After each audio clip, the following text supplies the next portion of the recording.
అంత ఈజీనా సార్ ఈ ఐవీఎఫ్ సెంటర్లో పిల్లల్ని పుట్టించడం? ఇది అంత ఈజీ టాస్క్ కాదు, ఇది చాలా టఫ్ టాస్క్. ఏమైతుందంటే ఇక్కడ సెంటర్స్ ఓపెన్ చేస్తుండ్రు, కానీ లోపల ఫెసిలిటీస్ ఉండట్లేవు. సో చాలా తక్కువ హాస్పిటల్స్ ఫెసిలిటీస్ ఉన్నాయన్నమాట. ఇంకా అక్కడ నుంచి ఏం చేస్తారంటే వీళ్ళు ఒక హాస్పిటల్కి వచ్చినాక పేషెంట్ని అక్కడికి ఏదో కౌన్సిలింగ్ చేసేసుకొని ప్రొసీజర్ కోసం ఇంకో హాస్పిటల్కి తీసుకెళ్ళిపోతుంది. కానీ మీరు అన్నట్టు నంబర్ ఆఫ్ సెంటర్స్ అయితే ఎక్కువైనాయి. 2018 నుంచి మనకి జూబ్లీ సరౌండింగ్ చూసుకుంటే స్టార్టింగ్ ఒక 3 ఉండేవి 2018లో, 3-4. కానీ ఇప్పుడు చూసుకుంటే 28+ సెంటర్స్ అయినాయి ఓన్లీ జూబ్లీస్ సరౌండింగ్. ఇంకా మీరు అర్థం చేసుకోండి, ఓల్ హైదరాబాద్ అండ్ తెలంగాణ అంతెందుకు మనం కరీంనగర్, వరంగల్ అక్కడికి వెళ్ళినా ఫెర్టిలిటీ సెంటర్స్ హ్యాపీగా రన్ అవుతున్నాయి.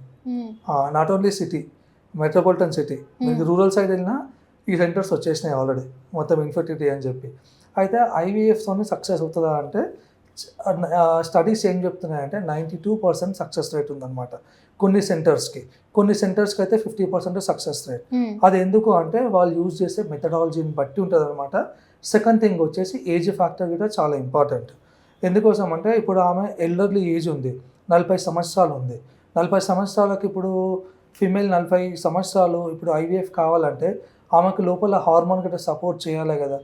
మనము ఎంతవరకు అయితే ఐవీఎఫ్ తయారు చేస్తున్నాం బేబీని ఓకే లోపల వేసేస్తాం, బట్ లోపల హార్మోన్ సపోర్ట్ చేయకపోతే ఆటోమేటికల్లీ ఆ పిండం నిలవదు, ఇప్పుడు అబార్షన్ రూపంలో బయటికి వెళ్ళిపోతుంది. సో అందుకని ఇక్కడ ఇన్ఫెర్టిలిటీ ఫెయిల్ అయింది అంటాం. So particularly we will see the age factor.